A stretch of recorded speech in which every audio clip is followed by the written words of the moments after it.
Aamir Hasan here and welcome to my Facebook page and YouTube channel. आज की video में मैं कंपेयर करूंगा कि यूके में जो प्राइमरी एजुकेशन है जिसको ईयर 1 से ईयर 5 तक या ईयर 6 तक कहा जाता है उसको पाकिस्तान के एजुकेशन के साथ हम कैसे कंपेयर कर सकते हैं। तो सबसे पहले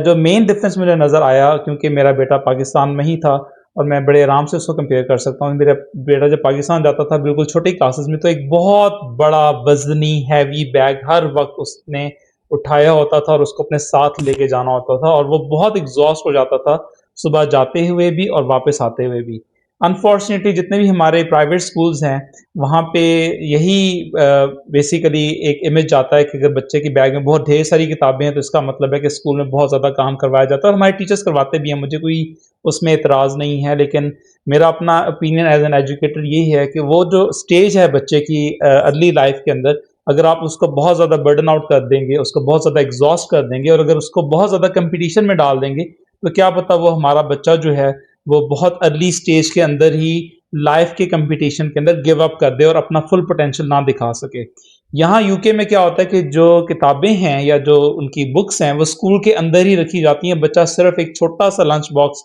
जो है वो लेके जाता है या पानी की बोतल लेके जाता है और ईयर 1 और ईयर 2 में तो वो भी बच्चा नहीं लेके जाता क्योंकि ईयर 1 से लेकर ईयर 2 तक जो स्टेट स्कूल्स हैं 99% स्कूल यहाँ पे स्टेट स्कूल्स हैं, वो बच्चे को ब्रेकफास्ट और लंच जो है वो प्रोवाइड करते हैं क्योंकि मैंने यहाँ यूके में ड्यूरिंग ट्रेनिंग प्राइमरी स्कूल्स को भी ऑब्जर्व किया as part of my training, so I can vouch for that कि बच्चों को दूध या बच्चों को फ्रूट या टमाटर या इस तरह की छोटी मोटी चीज़ सुबह ब्रेकफास्ट में मिलती है। और यहाँ पे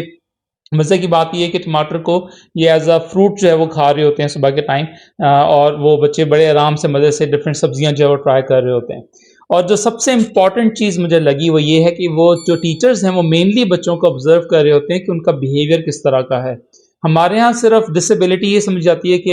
अल्लाह ना करे किसी की कोई नाबीना हो, कोई बच्चा डेफ हो, सिर्फ उसको जो विजुअली हमें नज़र आता है उसको एक किस्म का समझा जाता है कि स्पेशल एजुकेशन नीड वाला बच्चा है, बट कि रियलिटी में स्पेशल एजुकेशन नीड सिर्फ फिजिकल डिसेबिलिटी का नाम नहीं है। इसके अंदर डिफरेंट तरह की डिसेबिलिटीज आ सकती हैं, जैसे कि कई बच्चों की कॉग्निटिव और लर्निंग एबिलिटी बहुत कम होती है। वो बातचीत में हमको बिल्कुल अच्छे लग रहे होते हैं लेकिन उनकी स्किल्स ही नहीं होती कि वो बहुत कॉम्प्लेक्स प्रॉब्लम्स को सॉल्व कर सकें। अल्लाह ताला ने उनको वो एबिलिटी नहीं दी होती। वो थोड़े से आप समझ लें कि उनके जीन्स या उनके जो मेंटल कैपेसिटी उस तरीके से डेवलप नहीं होती और उसको हमारे यहाँ बिल्कुल एड्रेस ही नहीं किया जाता। इसी तरह कई बच्चे ऐसे होते हैं जिनको स्पीकिंग के अंदर प्रॉब्लम होती है, वो सही तरीके से बात नहीं कर सकते, वो भी अगेन पार्ट ऑफ आप ये कह लें कि स्पेशल एजुकेशन में ही आता है जिसको हम लोग एड्रेस नहीं करते। और कई लोग जो हैं वो विजुअली चीज़ों को उस तरीके से नहीं देख पा रहे होते क्योंकि कई बच्चों को यहाँ पे मैंने देखा है कि जब आप उनको व्हाइट बोर्ड पे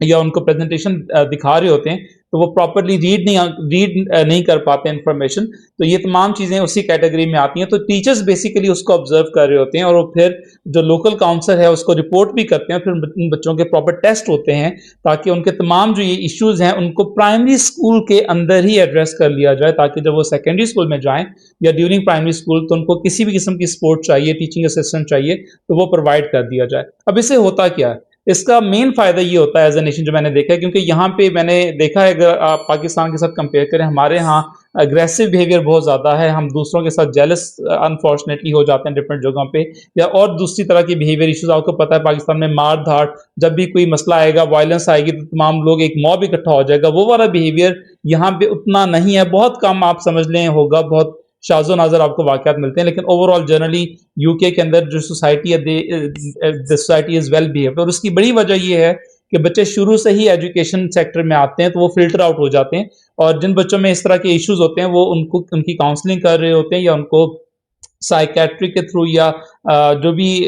उनके पास अवेलेबल टूल्स हैं उनके थ्रू उन बच्चों को ट्रीट कर रहे होते हैं और उनको सोसाइटी का एक यूजफुल पार्ट जो है वो बनाने की कोशिश करते हैं। और यही पर्पस एजुकेशन का पर्पस हमारे यहाँ सिर्फ ये है कि हम एजुकेशन को पैसा बनाने वाली मशीन समझते हैं, जबकि एजुकेशन का पर्पस ये नहीं है कि आप एजुकेशन हासिल करके पैसा बनाएं, बल्कि एजुकेशन का मतलब ये है कि आप सोसाइटी में डिफरेंट लोगों के साथ किस तरीके से रह सकें, इंक्लूजन क्या होती है, आप दूसरे जो डिफरेंट पॉइंट ऑफ व्यू रखने वाले लोग हैं उनके साथ जेल होके किस तरह रह सकते हैं। एजुकेशन ये तमाम चीज़ें वो सिखाती है, तो यहाँ पे उनकी कोशिश यही होती है यूके की एजुकेशन सिस्टम में कि वो तमाम चीज़ें बच्चों को बहुत अर्ली एज से सिखा दी जाएँ, डिसिप्लिन सिखा दिया जाए, तमीज़ से बात करना सिखा दिया जाए। और जब वो बच्चा बड़ा होता है तो ऑब्वियसली उसमें ये चीज़ें पहले से एम्बेड हुई होती हैं, तो इसलिए उनके बिहेवियर्स जो हैं वो हमें ज़्यादा बेहतर जो है वो नज़र आते हैं। मैं यहाँ पे पाकिस्तानी एजुकेशन सिस्टम को क्रिटिसाइज़ नहीं कर रहा, मैं सिर्फ ये बताना चाह रहा हूँ कि जो मेन डिफरेंसेस हैं हमारे पाकिस्तान के एजुकेशन सिस्टम में और यूके के एजुकेशन सिस्टम में, प्राइमरी एजुकेशन के अंदर स्पेशली,